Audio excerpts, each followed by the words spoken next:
Hello and welcome everyone, this is professor Siddharth Surana. I hope you guys are doing good. और मैं तो हमेशा मस्ती रहता हूं। Welcome to the RTP lecture for CA intermediate November 2023 exams. तो आईसीएआई ने आरटीपी रिलीज कर दिया। This RTP contains two parts. First, there are MCQs, जिसमें the first one is a case study based MCQ of about 5 questions, और फिर 3 independent MCQ दिया हुआ है। इट इज अंडरस्टूड के जो 5 क्वेश्चंस का केस स्टडी है वो 2 मार्क्स ईच होगा, और वो 3 जो होगा वो एक एक या दो based on what is the difficulty level, and then there are subjective questions. तो अपन क्या करेंगे that the MCQs, because only the answers are given, there is no explanation, I have solved all the MCQs for you.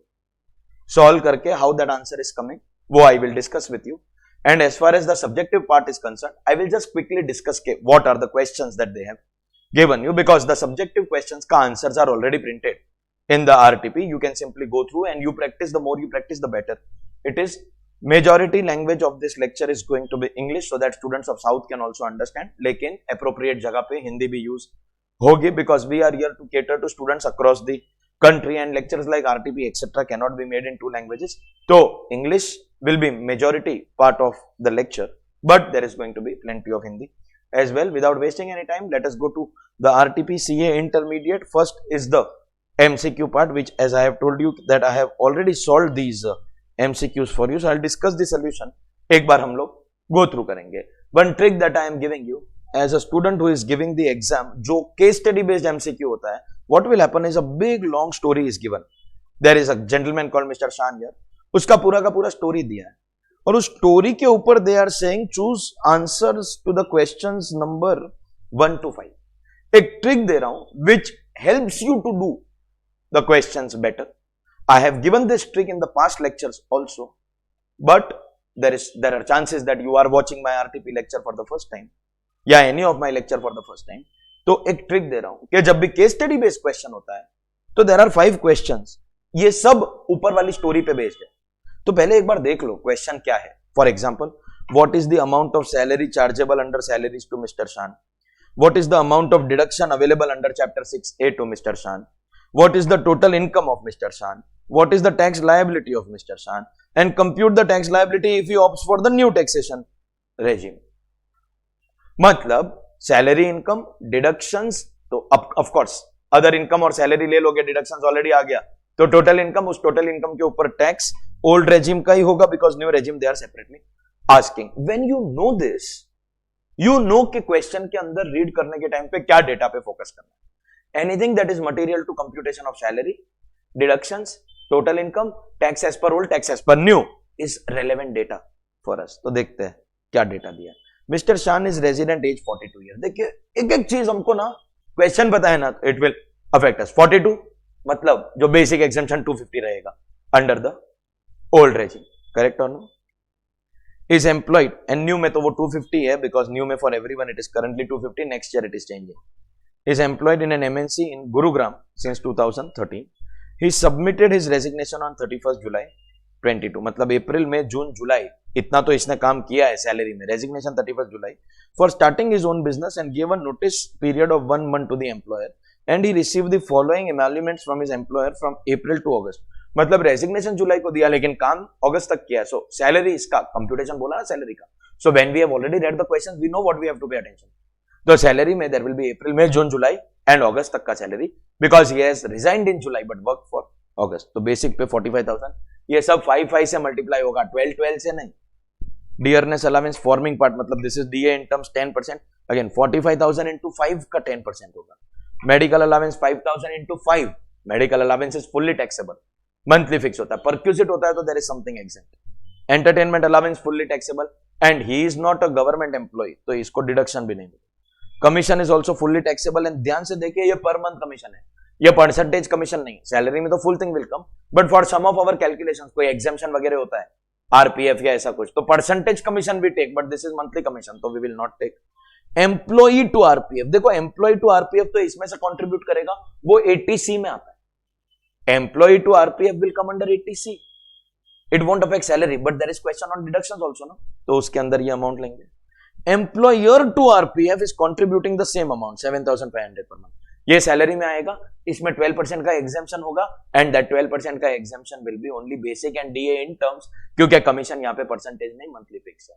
Questions पढ़ा है ना, तो we automatically know what we have to analyse, इसलिए I give you a trick in case study, first read the questions. चलिए what further, interest on RPF 13 पे दिया, we know 9.5 तक exemption लेना, विल डू दैट। देन जैसा कि बोला गया अगस्त में ही left his job, in October ही started the business of manufacturing of footwear under the brand name comfort. मतलब सैलरी बंद, business start, total income is also asked. He withdrew the amount from his RPF account in September 22. No worries, he is working since 2013. मतलब वो 5 years का lock in हो गया, RPF निकाल भी दिया तो no problem. To invest in his business, he has employed 75 regular employees on 1st November 22 at a salary of 23,000 per month, and they participate in recognized provident fund. इसका मतलब business में he has recruited new employees. तो deduction of 80JJAA है, chapter 6 से भी पूछा है, total income भी पूछा है ना, 80JJAA। What is the criteria to get 80JJAA? New employees होना चाहिए, that is the case. He has employed on 1st November. So November से आप काउंट करोगे तो आपका 240 डेज का कंडीशन तो फुलफिल नहीं होगा। This is where this data का इंपॉर्टेंस कम। ये फुटवेयर बिजनेस है, so under footwear business you don't have to work for 240 days, 150 days. So November, December, Jan, Feb, March में 150 days हो रहा है। So these 75 employees are working for 150 days. इनका up to 25,000 है, less than 25 में तो आपको 80JJAA है। 75 into 23,000 into 5 months के हिसाब से you can take that 30% deduction जो 80JJAA में होता है। And ये एक ऐसा deduction है which is allowed in new regime also. So when we add back, we will not add back this deduction. For the previous year 22-23, the profits from such businesses 51 lakh. Obviously 45,000 per month की salary का job छोड़ के if he has earned 51 lakh only in 5 months का business और 6 months का business, that means it was sensible, but that is not asked, no, तो दिमाग नहीं लगा। So he has earned PGBP. PGBP is relevant, no? Why sir? Because total income is also asked, total tax is also asked, salary का data ये है, and then business का data 51 lakhs and turnover is 7 crores. देखो turnover up to 1 crore होता, then he is not getting it audited. up to 2 crore होता and presumptive ले लेता तो again not audited. more than 2 crore he has to get a tax audit done. His 12% sales is in cash. What is the relevance of this data? Anybody who has got receipts and payments within 5%, cash within 5%, then your tax audit limit becomes 10 crore. But इसका sales in cash is 12%. That means cash receipts are exceeding 5%. और अगर cash receipt 5% exceed करता है तो 10 करोड़ का tax audit limit is not allowed. 2 crore के बाद tax audit is applicable and दस at 7 crore tax audit is applicable because 80JJAA का deduction is given only if you have tax audit, जो 7 करोड़ में लगेगा। अगर विद इन 5% लिमिट होता तो 10 करोड़ में लगता। No tax audit then no 80JJAA, but this assessee is liable for tax audit and thus eligible for 80JJAA. On 1st December 22, he purchased a property of 90 lakhs for self-occupation and by taking a loan of 45 lakh at 10% per annum on the same day. He has taken loan in December 22. देखो December 22 में 80 EEA नहीं मिलेगा because उसका date is gone. But house property का loss will come. 45 lakh का 10%, bro, this is per annum and loan was taken in December. तो it will be only 4 months. That 4 months का मतलब 45 lakh का 10% is 450, उसको 4 months में convert करेंगे, that will give us our loss from self-occupied property. If he is in old regime तो we will take it, new regime में disallow करेंगे तो accordingly old and new का tax rates will, income will change, तो tax liability will change. He has paid stamp duty of 6,25,000 on purchase of such house property. This is a lesser known provision. Go read the 80C का provision. 80C में we have been given deduction of home loan का principal. देखो interest का deduction house property में मिलता है and after 2 lakh 80 EEA, but this case is not eligible because the loan date of 80 EEA is gone. But 80C में you get principal and in that point it is also stated if you have paid stamp duty of your house property then you are going to be eligible under 80C. Of course 625 is very big, 80C का तो total limit is 150, उसमें ये employee to RPF भी आएगा, so this 7,500 into 5, then this total will be restricted to 80C का 1,50,000 and 80JJAA because one of the questions is also compute chapter 6 है, तो 80C का full 150, 80JJAA we will calculate क्योंकि वो tax audit में covered है. He does not want to opt for 115 BSC. Obviously नहीं opt करेगा, तभी तो ओल्ड रेजिम बोला, तभी तो हाउस प्रॉपर्टी का वी आर गिविंग, तभी तो चैप्टर 6 से वी आर गिविंग. अरे यस और no. And then there is another question जो बोलता है कैलकुलेट एज पर न्यू. तो जो जो डिडक्शन आपने लिया है वो छोड़ दीजिए. हाउस प्रॉपर्टी का loss you will not be allowed in new regime. 80C you will not be allowed, but 80JJA is allowed. ये पता होना चाहिए. And salary का standard deduction also will not be allowed in new regime. तो उसके हिसाब से what is the change in tax? So first question, what is the amount of salary? तो जब salary के बारे में पूछा ना, we are not interested in this chapter 6 से. We are not interested in home loan. We are not interested in business data. Salary का data सिर्फ इतने से ही मिलेगा. And that is why I say के पहले question read करो. तो फटाफट what is the salary? As I said, I have already solved. Basic salary 45,000 per month, तो 2,25,000. DA in terms is given, इसी का 10%. You can keep the question open RTP आपके सामने, so that you can tally these amounts. Medical allowance 5 months fully taxable.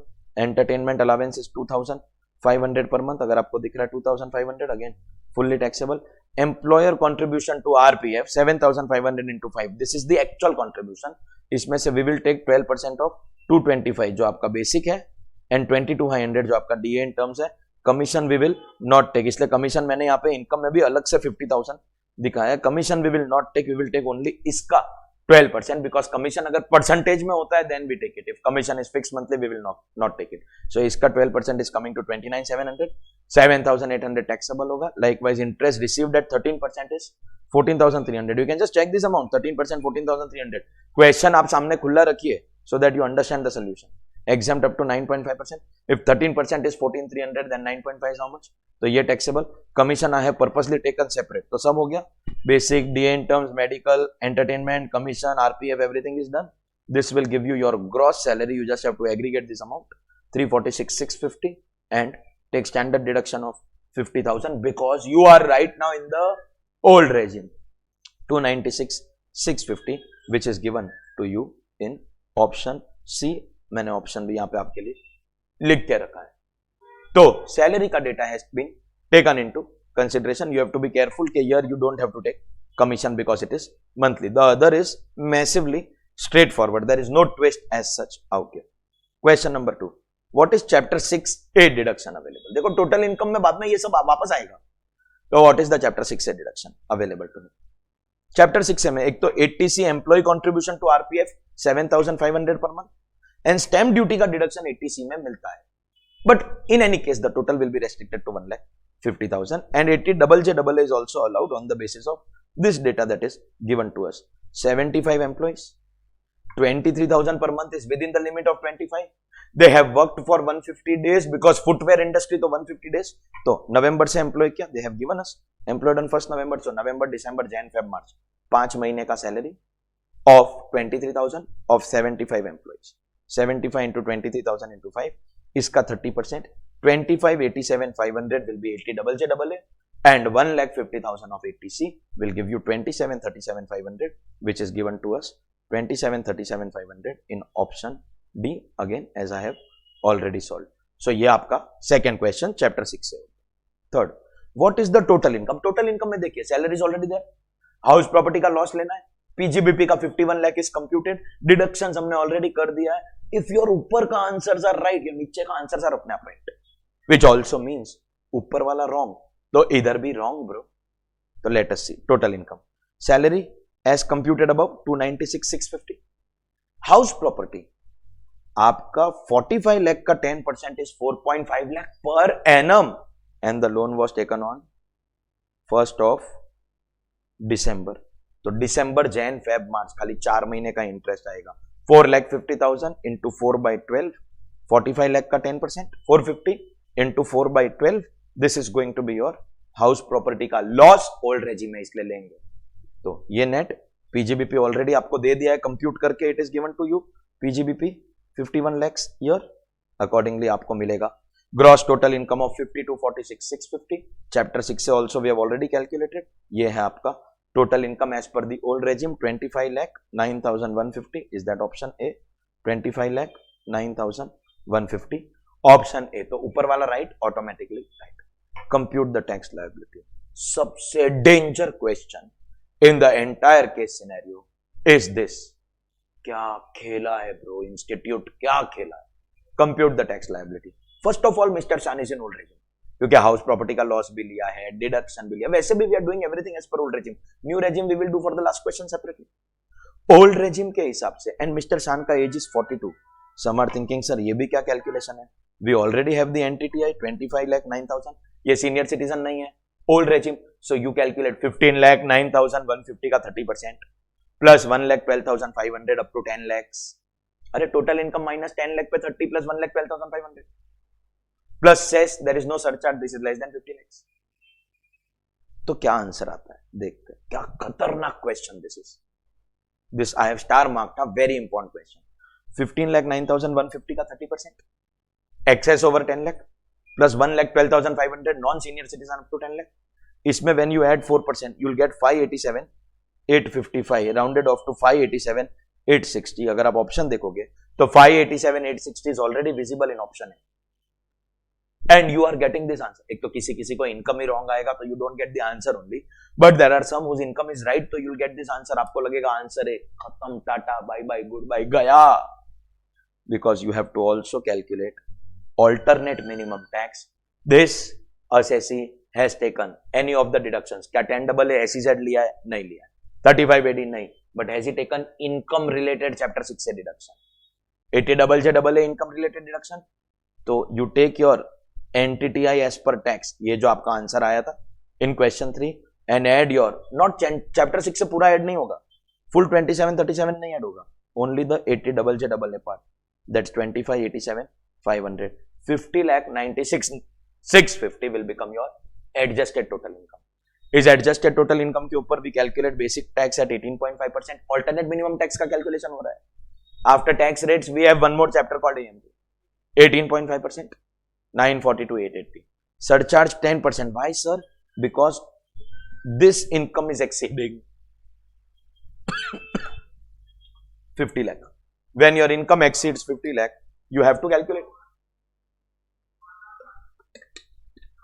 तो surcharge 10%, ये total मिला 1037,168. Some are thinking sir इसमें cess add कर दो. नहीं. Now comes one more twist. If your adjusted total income was exact 50 lakhs तो उसका 18.5% 9,25,000 होता and there will be no surcharge here क्योंकि एग्जैक्ट 50 पे नहीं आता है. So at exact 50 lakhs no surcharge. So your AMT will be 925. Correct or no? Your income has exceeded 50 lakh by how much? 50 lakh 96,650. मतलब difference in income is only 96,650. अरे 50 लाख के ऊपर 925 आता है तो 50 lakh 96,650 के ऊपर maximum difference can be that much. If your income is 50 lakh or your income is 50 lakh 96,650, the difference in income is 96,650. लेकिन टैक्स में डिफरेंस क्या आ रहा है? Here there is surcharge, so it is coming to 1037,168. And here there is no surcharge, so it is coming to 925. The difference in tax is 1,12,168. 50 lakh 96 के ऊपर this amount is coming, 50 lakh पे this amount is coming. The difference in tax is 1,12,168. Your difference in tax cannot be more than difference in income. We are going to allow something called marginal relief. At exact 50 lakhs कितना आता है? AMT 18.5%. इस amount में 925 में you just add your 96,650. You can do it that way or you simply calculate marginal relief या whichever way you know calculation of marginal relief. Take income above 50 lakhs, calculate with surcharge. Take income equal to 50 lakhs, calculate without surcharge. And find out the difference in income and difference in tax. If the difference in tax is more than the difference in income, the marginal relief will be given. 15,518 marginal relief देके 1021,650 final amount of basic tax आएगा. इसमें 4% cess add होगा and 1062,516 which will be rounded off 1062,520. Finally आपका जो option C में 1062,520 answer आ रहा है. That ladies and gentleman is your answer. तो क्या हमने सोचा और क्या नहीं? वी तो स्टॉप्ड हियर इटसेल्फ. सम तो स्टॉप्ड एट 587. अगर it was subjective, not MCQs, so you would have got maybe 1 mark. But here, if you have chosen the wrong option, which will be the case, एक AMT click नहीं होगा. Second, marginal relief, and third, the calculation of marginal relief, which is why we say that follow your teachers sincerely and religiously right up to the RTP lecture. You can always get these difficult questions so that you have the solution of that. And now ये हो गया, तो last is very very easy. Compute tax as per new regime. New regime में खाली क्या करना है, pickup old regime के हिसाब से income and add back the things which are not allowed in the new regime. जैसे सैलरी का स्टैंडर्ड डिडक्शन नहीं मिलता है, हाउस प्रॉपर्टी का लॉस नहीं मिलेगा, and 80C 80JJAA is allowed in the new regime, तो यहाँ पे वो ऐड नहीं होगा, only 80C. So your income will be 28, 59, 150 as per new regime. इसमें क्या होता है, up to 15 lakh we have fix tax 187,500 and excess 13, 59, 150 के ऊपर 30%. ये आपका बेसिक टैक्स, ये आपका सेस, ये आपका final tax rounded off to 619060. This is very easy, खाली ये बेनिफिट आपको डिनाई करना है, and 619060 as given in option D. This is ladies and gentleman your MCQ case study based question. Very very difficult question, especially that question number 4. The others are that way easy, लेकिन if you have gone wrong in any place, then everything after that becomes wrong. चलिए, now let's talk about the independent questions. When they give you something difficult, they have to give you something easy. Let's see if you make a mistake or go right here. Mr. Kashyap, CEO of Shai Limited, purchased BMW of 1.15 crore on 23rd September 2019 for his personal use. On 28th February 23, he sold this car for 1 crore and incurred an expenditure on 2.74 of transferring the ownership. Compute the taxable capital gain or loss for this AY, and acquisition year and current year का cost inflation index is also given. तो कोई को लेता है sir, selling price 1 crore minus transfer expense 2.7 minus एक गधेड़े, this is a personal movable asset. तो नशा करके काम मत करो. In the easiest of questions you cannot and you should not go wrong, ladies and gentlemen. It's a personal movable asset, not a capital asset. There is absolutely no question of any calculation whether gain or loss. Personal movable asset, not a capital asset. Business में नहीं है, ये तो खुद employ है, business नहीं है. Understood. चलिए, next is on that latest concept of updated return. Whenever we file an updated return, we have to pay some tax, and along with that tax, we pay some penalty. And the penalty that they are charging is referred to as additional income tax. लगा रहा है penalty, लगा रहा है penalty, लगा रहा है penalty, लेकिन उसका नाम क्या रखा? Additional income tax. So the question is on that calculation. Let us see the data first. Mr. Sunil has filed his return of loss on 31st July and received a refund of 44,500. मतलब refund already ले लिया है. He would now like to furnish his updated return for additional income, and in case he furnished updated return for additional income, he would be liable to pay 57,000 of tax. मतलब 57,000 का payment है. मतलब एक तो आपको 44,500 which you have taken as refund, that you have to repay, and then ये 57 you have to repay, and there is going to be some interest also. मतलब totally आपको क्या क्या पे करना है? 57 plus 44.5 plus 6.7. This is the total amount of tax plus interest. और इस टोटल पे लगता है additional income tax. See, under updated return, they are levying penalty on the extra tax that you are showing. है वो penalty, लेकिन उसका नाम क्या रखा है? Additional income tax. सच बोलूं तो question is asking you to calculate the penalty जिसका आंटी ने नाम रखा है additional income tax. वो penalty क्या लगती है? If you file up to 12 months from the end of the AY, then it's 25% of your extra tax. And if you file beyond 12 months, 24 months up to end of AY, then it is 50%. 25 या 50. सुनील भाई को ये file करने का कब मन हो रहा है? 15 September. So it is within 12 months. AY 20 to 23 है, मतलब within 12 months he wants to file. तो 25% of what? Of his new tax. What is his new tax? What is his payable amount? ये 57 देना है, ये इंटरेस्ट देना है, और ये 44,500 जो रिफंड ले लिया वो भी वापस देना है. इसके ऊपर 25 क्यों? क्योंकि विद इन 12 मंथ्स. अगर ये आफ्टर 12 मंथ्स होता तो 50% लगता. So we have to simply take within 12 months from end of AY. So additional income tax का नाम खाली एडिशनल इनकम टैक्स है. ये पेनल्टी है of what? The 44,500 that you have to return, 57,000 that you have to pay, 6,700 that you have to pay. Total will be 1,08,200 और उसके ऊपर आप 25% का रेट लगा दो तो 27,050 is given to you in option A. 27,050 is going to be your additional income tax. नाम additional income tax है तो ये penalty. And the last is a question on TDS under 194R, जिसके अंदर एक अमेंडमेंट आया है where you are providing benefit और परक्यूजिट अंडर बिजनेस. देखो एम्प्लॉइज को जब हम बेनिफिट और परक्यूजिट प्रोवाइड करते हैं that comes under salary, but this is benefit और परक्यूजिट अंडर बिजनेस. 194R का TDS if the total exceeds 20,000. तो देखते हैं क्या हमने हमारे बेनिफिट प्रोवाइड किया whether 194R comes. XYZ limited is engaged in manufacture of mobile phones with brand name just से, जैसे एप्पल का आईफोन होता है. There are 5 dealers in Delhi and Mumbai to sell these mobile phones. मतलब हम अपने agent के through cell करवाते हैं, बिकवाते हैं. A Limited is a dealer in Delhi जिसको 2 मोबाइल फोन मिला and X Limited a dealer in Mumbai receives 1 mobile phone from XYZ in Jan 23 on achieving sales target in the third quarter of 22-23. मतलब listen, हमारे 2 dealer है. कौन? One there is A Limited Delhi वाला and 2 there is X Limited Mumbai वाला. We are XYZ. There are 2 dealers, A Limited and X Limited. One in Delhi, one in Mumbai. Delhi वाले को we have given 2 mobile phones and Mumbai वाले को we have given 1 mobile phone as an incentive for achieving sales target. ये employ है क्या? ये employ नहीं है. एम्प्लॉय को अगर बेनिफिट इन काइंड देते तो परक्यूजिट टैक्सेबल होता है, 192 का टीडीएस लगेगा. But this is an independent person. इसको हमने कमीशन तो दिया होगा, कमीशन इज गॉन, उसका TDS we must have deducted in 194H.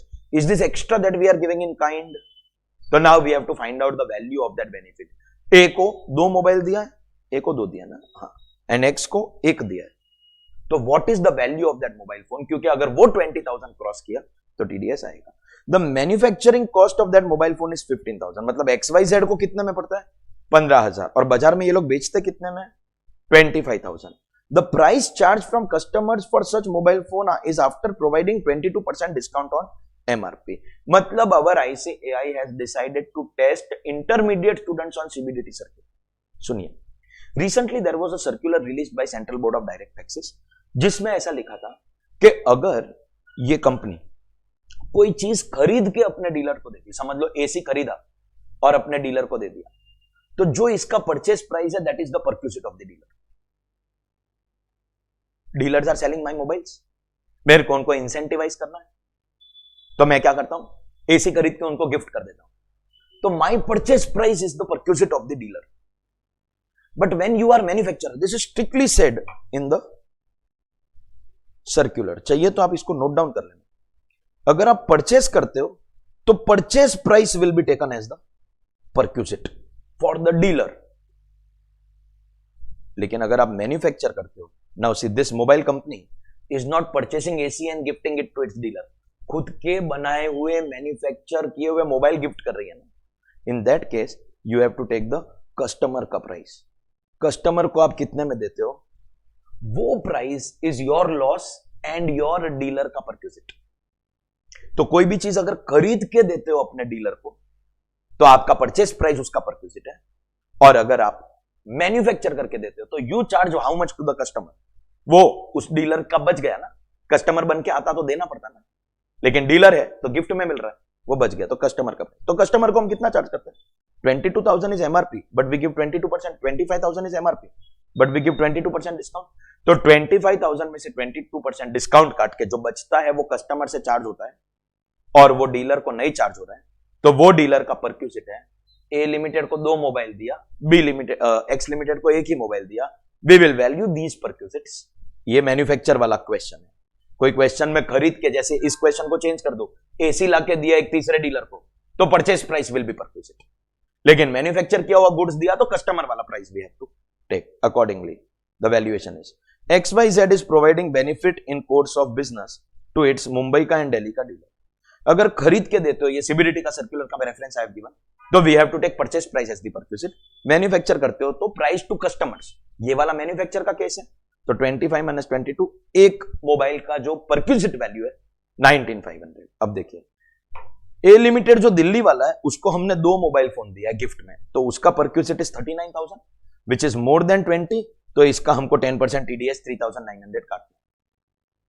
लेकिन एक्स लिमिटेड जो डीलर है उसको हमने एक ही मोबाइल दिया है, 19500 is the value on the basis of this calculation which is not exceeding 20, तो इसका टीडीएस नहीं आएगा। मतलब ए लिमिटेड का 194R will come but x limited का नहीं आएगा, और इसका 39,000 का 10% 3,900, तो yes 10% TDS 3,900 from A limited, no TDS from X limited is the answer. All others are obviously wrong.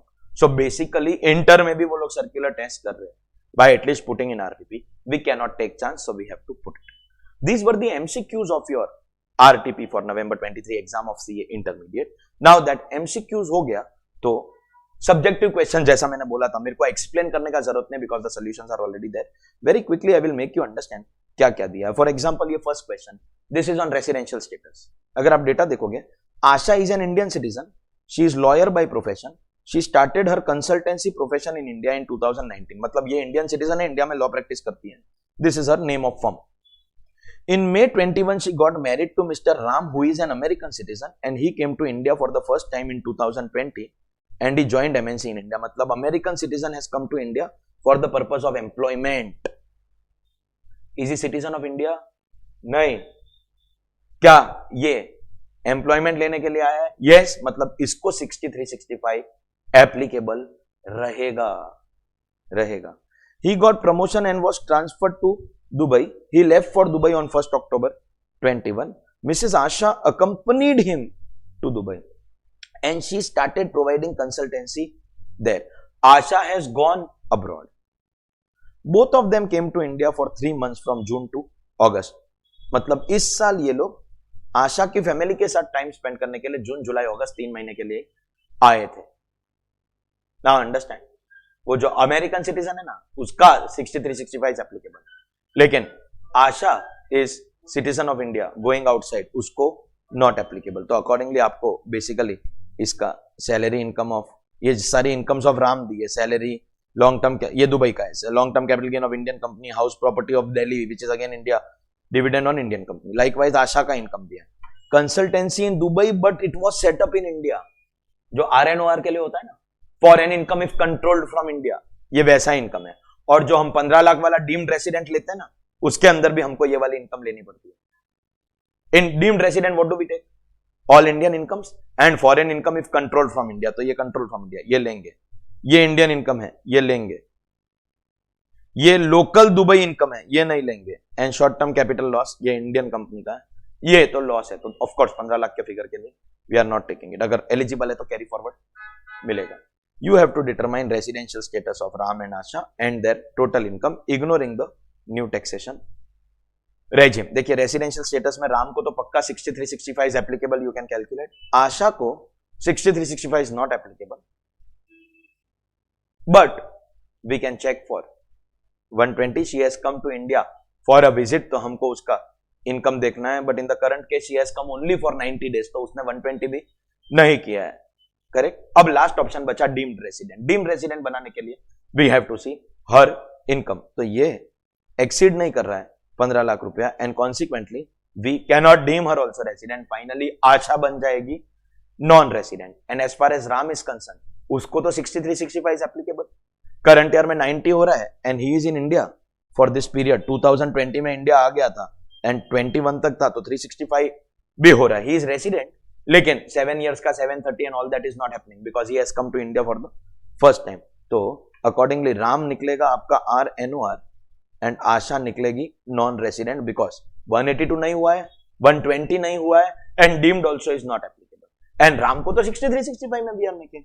Now with this we can decide for incomes. Ram is RNOR, correct और no?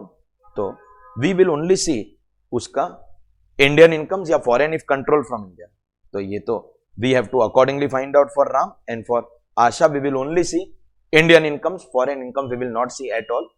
Accordingly you will have to determine. Next is a simple question on true or false.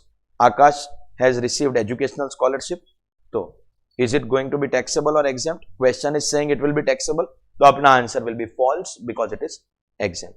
It's a partnership firm engaged in business of operating for it has taken 44 AE, मतलब transporter है, तो एक बार आपने 44 AE लगा दिया, no further deduction, तो again answer is false, क्योंकि 44 AE में आपको 40 भी मिलता है, एडी एडा में यू डोंट गेट एनीथिंग, लेकिन एई में मिलता है, so again it is going to be false.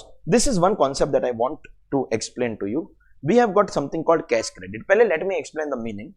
Whenever you have unexplained cash, जैसे आपने डिमोनेटाइजेशन में बहुत बड़ा अमाउंट आपके अकाउंट में डिपॉजिट करवा दिया and you don't have explanation of that, तो उसको हम बोलते हैं कैश क्रेडिट.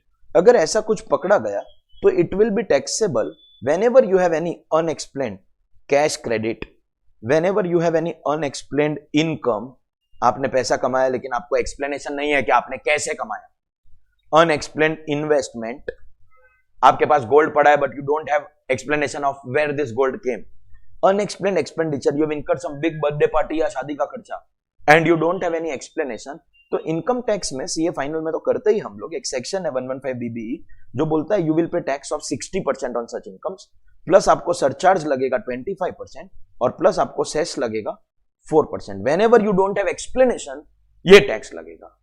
तो द क्वेश्चन इज सेइंग इसका 30% 115 BB, just for your knowledge 115 BB is casual winnings, 30 लगता है ना उसका. Even if you don't know the section number, 30% on casual winnings. Question is asking क्या कैश क्रेडिट पे casual winning का rate लगेगा? False statement sir, cash credit पे ये वाला रेट लगता है, कैजुअल विनिंग वाला 30% not applicable. Next, Shyam is a salaried individual, he has purchased paint. ये परचेस भी गिफ्ट होता है if you pay less. 45 and 35 में इसने खरीदा है, the market value was 80 and 60. तो आप इंडिविजुअली देखोगे ना, 80 minus 45, 35 is less than 50,000. 60 minus 25, 35, 25 is less. Individually less है, लेकिन क्या टोटल कैटेगरी का लिमिट है? इनएडिक्वेट कंसिडरेशन का टोटल इसको गिफ्ट कितने का मिला? 80 plus 60 140 and he has paid only 80,000. That means he has received gift worth 60,000 and total 60 more than 50 taxable. आपको इंडिविजुअल लिमिट नहीं मिलता है, इंडिविजुअल लिमिट इमूवेबल प्रॉपर्टी पे मिलता है. Okay, next is a question on 40B का deduction. बहुत simple है, ये एक एलएलपी है, एलएलपी के दो पार्टनर है आनंद एंड भी, 60% and 40%. They are eligible for interest of 15% on their capital contribution of 15 lakh. See as per deed we are giving 15, but do we know के इंटरेस्ट इज रेस्ट्रिक्टेड टू 12%. तो 15 लाख के ऊपर firm is paying 15, but we will give only 12% deduction. So 15 lakh into 12% will be given to Anand and 15 lakh into 12% will be given to Bhim. तो आप कर सकते हो 15 lakh into 12% into 2 करोगे, आपको दोनों का इंटरेस्ट का डिडक्शन मिल जाएगा. फिर रेम्यूनरेशन भी मिलता है 50,000 एंड 40,000. ये एक्चुअल है, 40B का लिमिट है ना, तो we have to decide book profit करके, वो भी देखेंगे. Firm is engage in manufacturing business, net profit दिखा रहा है 25,86,000 and following items are yet to be adjusted. मतलब एक तो आपका इंटरेस्ट और कैपिटल का डिडक्शन लेना बाकी है, तो हम क्या करेंगे, 2586 में पहले इंटरेस्ट का डिडक्शन ले लेंगे, 15 lakh into 12% into both partners. So 15 lakh into 12% into 2, वो डिडक्शन ले लीजिए. रेम्यूनरेशन बाद में ना, रेम्यूनरेशन तो आपको बुक प्रॉफिट के बाद मिलेगा, तो करंट ईयर एक्सपेंडिचर एडजस्ट करेंगे. Unabsorbed capital expenditure on scientific research, we are going to take this as depreciation. Brought forward loss of AY 14-15 ये नहीं लिया जाएगा क्योंकि इसका 8 years इलैप्स हो गया, और वैसे भी लॉसेस तो आफ्टर पीजीबीपी आता है. Then unabsorbed depreciation of AY 11-12, this will be taken because depreciation unlimited होता है. Current year depreciation obviously will be taken. Brought forward business loss will be taken but not under PGBP, later at the bottom, and current year expenditure will be taken. तो जो जो allowed है वो लेने के बाद में आपको मिलेगा बुक प्रॉफिट. बुक प्रॉफिट पे you will calculate the limits, first 3,90,000 balance के ऊपर 60 and compare with the actual amount that we have paid, whichever is lower का आपको डिडक्शन मिलेगा, और जितना फर्म को डिडक्शन मिलेगा उसी प्रोपोर्शन में पार्टनर के लिए it is going to be taxable. तो 40B का deduction and its computation is given, you can go through that. Next, you are asked to determine the capital gain और loss and the tax liability. तो what are the question? पहले 1200 shares of X Limited, a listed company, was sold by Vishal, a non-resident, at 1550 per share, and STT was paid. These shares were acquired on 25th May 2017. ये purchase price था and he has paid STT at purchase. मतलब ये basically case हो गया 112A का, STT on purchase and sale. The price fair market value, आपको पता है वो स्टॉक मार्केट का एक कंसेप्ट था, that we have to take cost और FMV व्हिचएवर इज हायर, क्योंकि अचानक से एग्जेम्पशन डिलीट किया था. तो FMV is given for your knowledge. जब स्टॉक मार्केट में अलग अलग ट्रेडिंग प्राइस होता है तो you have to take the highest price. तो what will you take? Sale consideration 1550 minus cost में क्या लेंगे, एक्चुअल कितना है 425, और fair market value. Fair market value में हम लोग जो 31 जनवरी का FMV है, उसमें हाईएस्ट लिया जाता है for benefit of the assessee. So whichever is higher, ये लेके 680 will be subtracted, this into number of shares आप करेंगे 1200, तो आपको आपका कैपिटल गेन मिलेगा 112 है. इसमें you will calculate tax. First 1 lakh पे 0, बैलेंस पे 10%, और कोई अनएग्जॉस्टेड बेसिक एग्जाम्पशन लिमिट नहीं मिलेगा because he is a non resident. Resident individual, resident HUF अगर होता तो अनएग्जॉस्टेड बेसिक एग्जाम्पशन लिमिट भी ले सकता है, लेकिन because he is a non resident unexhausted basic exemption limit नहीं मिलेगा. डायरेक्टली फर्स्ट 1 लाख 0, बैलेंस के ऊपर 10%. Alternatively there is mister Kabir who is resident age 45 years. इसने रेसिडेंशियल हाउस बेचा है जो इसने 1 अगस्त 2020 को अक्वायर किया था एंड सितंबर 22, मतलब देखिए 24 मंथ्स हो गया है. You need to know holding period. 24 months got over on 1 August 22 and उसके बाद बेचा. तो this is your sale consideration 2450. Stamp valuation क्या बोला 2550. Is the difference within the range, तो एक्चुअल कोई ले लेंगे. 2450 will be sale consideration. 19 lakh को इंडेक्स करेंगे और ये रेसिडेंट है तो first we will take 250 unexhausted basic exemption और बैलेंस पे यहाँ पे 112 का 20% टैक्स लगेगा. ये रेसिडेंट है इसलिए अनएग्जॉस्टेड बेसिक एग्जाम्पशन. तो इसका जो भी कैपिटल गेन आ रहा है, एक काम करते कर ही लेते हैं. I have not solved, I have solved only MCQs. 1550 minus 680, आपको 870 का प्रॉफिट आया इनटू 1200 शेयर जो आपने बेचा है, तो आपको profit is coming 10,44,000 for the first case mister Vishal. इसमें 1 लाख के ऊपर the tax will be 0 and 9,44,000 के ऊपर वी अप्लाई 10%, तो आपका टैक्स होगा 94,400. 9,44,000 है ना, 94,400 is going to be your tax. No unexhausted basic exemption limit will be given. Accordingly, आपको सीधा इसके ऊपर 4% सेस ऐड करना है. ये आपका आंसर है.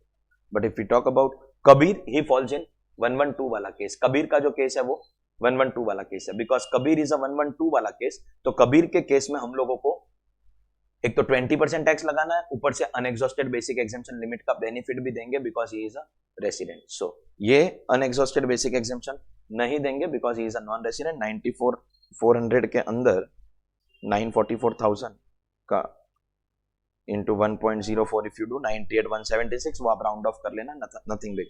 Now if we talk about the second guy, because we have to do 112 का कैलकुलेशन, तो what is the sale consideration? हम लेंगे 2450 only, because if it is within the range, if difference is up to 10%, तो actually लिया जाता है. इस 2450 में से हम इंडेक्स कॉस्ट माइनस करेंगे, which is going to be indexation दिया हुआ है. So 19 lakh into 331 divided by 301. मेरे को सॉल्व कर लेना चाहिए था, माय बैड, आई अपोलोजाइज. 2089,368 आपका कॉस्ट है. सो 2450 माइनस 2089,368, 3 वैसे सोल्यूशन प्रिंटेड है. इसमें से आप देंगे unexhausted basic exemption limit of 2,50,000 और जो बचा हुआ 1,10,632 है, इसके ऊपर you are going to apply आपका 20%. फिर 20% लगाने के बाद में डू यू अंडरस्टैंड दैट इसका जो टोटल इनकम है it is not exceeding 5 lakh rupees. तो आपको resident individual income up to 5 lakh, तो you have to also give rebate of 12,500 and then you add cess. So accordingly you will get your answer to this question of mister Kabir. Then Mr. Jain, an individual who is 40 years, suffers from severe disability. मतलब इसका 80U तो आपको ध्यान रखना है. क्या क्या दिया? He has paid life insurance premium of 27,000 to insure his life. Policy was taken in 18 and 2,20,000. आपको समझ में आता है? इसके ऊपर 15% लगेगा क्योंकि आफ्टर 13, 14 for disabled 15. So 220 का 15 कितना आता है? I think 220 का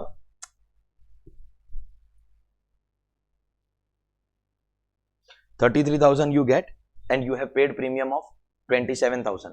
आपको मिल रहा है 33 but you have paid premium of 27. तो will you get full deduction of 27? Yes sir. Why sir? Because it is within limit of 15. अगर आप 10 लगाओगे ना तो आपका 22 आंसर आएगा. Okay, 80U अलग, 80U severe disability 125. He has written a literary book. A lump sum royalty of 9 lakh was received, expense of 40, मतलब income में 860 जाएगा, नीचे डिडक्शन 80 QQB में 3 लाख रुपीस मिलेगा. His friend gifted a statue of goddess Saraswati to his daughter Diya, who is minor, for completing school, fair market value 65। एक तो देखिए statue है मतलब ये अदर सोर्सेज के गिफ्ट में टैक्सेबल रहता है। Second, the value is more than 50,000। Third, daughter has receive लेकिन माइनर है तो क्लब होगा। एंड फोर्थ, 1500 का एग्जेम्पशन लेके 63,500 ही क्लब होगा। कितना सारा टेस्ट किया, माइनर है मतलब क्लबिंग टेस्ट हुआ, अदर सोर्सेज हुआ, एंड 1032 का एग्जेम्पशन 1500 रुपए। If it was not covered in IFOS तो नहीं होता। अगर डॉटर मेजर होती तो she would have paid tax, less than 50 होता तो नहीं होता, बट है। He receive gold chain worth 68,000 from his in laws, like my rich in laws, but because it is in laws relative है तो इसके ऊपर टैक्स नहीं लगेगा। He deposited 70,000 in SBI in the name of again minor son and interest is 5,500. तो again clubbing will apply, but only 4,000 club होगा। Donated 5,000 to NGO in cash, तो भाड़ में गया, फिर तो डिडक्शन नहीं मिलेगा क्योंकि cash exceeding 2,000 not allowed। Taken loan of 38 lakh for purchase of property valuing 45 lakhs for self occupation from financial institution in 2020 and he paid 180 during the current year, out of which 105 was principal and balance for interest. So 105 principal will go in ATC and balance 75,000 will go in house property. अरे 2 लाख तक तो house property में जाएगा ना, 80 का जरूरत ही नहीं है हाउस प्रॉपर्टी। सो 75 हाउस प्रॉपर्टी का लॉस हो गया। Okay, compute total income of mister Jain if he does not opt. देखो अगर ये न्यू रेजिम में जाता तो मिलता नहीं ना, so because he has not opted, बहुत सिंपल है, हाउस प्रॉपर्टी का तो लॉस 75,000। अदर सोर्सेज में अगर हम देखेंगे तो एक रॉयल्टी था 8,60,000 रुपीज का। देन डॉटर को जो गिफ्ट मिला that will be other sources only, but 63,500 because minor का क्लबिंग का एग्जाम्पशन लेना है। सन का we will take only 4,000 of interest, accordingly आपको टोटल इनकम मिलेगा। उस इनकम में से आप डिडक्शन क्या क्या लेंगे, 180।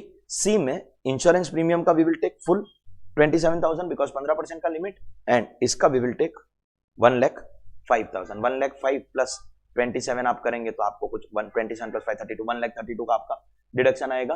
देन लेटर ऑन अगर आप अदर डिडक्शन में देखेंगे, एक 80U है सीवियर डिसेबिलिटी का, that he is going to get. इसका 80G तो इसको मिलेगा नहीं, that we have already decided. 80QQ भी मिलेगा बिकॉज 860 का इनकम ही हैज शोन, तो 3 लाख का deduction will be given, and severe disability है तो 80U as we have already discussed. ये सब करके you will get his total income. Okay, and that is what I think is asked also. Compute his total income, आपको tax पूछा भी नहीं। Next, Mrs Kashish a resident individual age 62 years, तो tax करने के टाइम पे बहुत ध्यान रखना पड़ेगा। 62 बोला मतलब you have to be very very careful as far as your tax calculation is concerned. Qualified medicine practitioner मतलब हो सकता है 44 ADA भी हो, पता नहीं, will go and check. She runs her own clinic, income and expenditure account is given to you, तो consultation fees तो ये आएगा, और ये 50 लाख क्रॉस कर लिया मतलब ADA is not allowed. Salary received from hospital, ये यहां पे माइनस होगा because it will be taxable under salary. Rent receive from house property minus होगा because it will go under other sources, and dividend also minus होगा। Rent will go in house property, dividend minus होगा, it will go in other sources. Salary no problem, admin expense, rent of clinic, conveyance, power and fuel, interest on home loan, this has to be added. घर का loan है ना, has to be added, वो इसके सामने adjust होगा। Then interest on education loan for son तो disallowed, and scientific research तो 100% अलाउड रहता है। She is working with True Care Hospital. Her salary details are as under. Basic pay 85,000 fully taxable. Transport allowance 5,000 fully taxable. Total 90. Actually ये 19 to 12 भी यहाँ पे आया है, but we have to minus क्योंकि ये सैलरी में टैक्सेबल होगा, तो इसकी सैलरी इनकम आ जाएगी। Of course, if she is in old regime or new regime, is the question specifying anything? Yes. Assume she is not opting. मतलब उसको आपको 50,000 का standard deduction भी देना पड़ेगा। Accordingly, you will get your income from salary. Next. House property का income का data is given to you. She owns a residential house, उसका data is given to you. Accordingly you will compute this residential house was completed within the same financial year, इसलिए there is not going to be any pre construction period. The entire interest is going to be allowed in the same year. PGBP में you have to disallow, and house property में you are going to allow this, and all the other data is given just simply to add और less your PGBP का adjustments. Depreciation का adjustment is also given. Tuition fees of grand daughter, tuition fees is not allowed as a reduction under 80C, लेकिन education loan of child is going to be allowed under 80E, but of course not the principal but only the interest. Accordingly there is going to be computation of total income and tax liability that you have to do. And final question of this, who is authorized to verify return in the case of the following assessees when the HUF is going to be absent when the Karta is going to be absent from India, so any of the adult members of the HUF obviously will be doing it. When the company is under liquidation, so whoever is the liquidator. When it is a local authority, there is going to be a principal officer and authorized person. And if you are mentally incapacitated, then any legal guardian on your behalf is going to do this. That was, ladies and gentlemen, your CA Inter November 23 RTP along with the MCQs as well as subjective questions. Have a nice day. Thank you very much. कितना मेहनत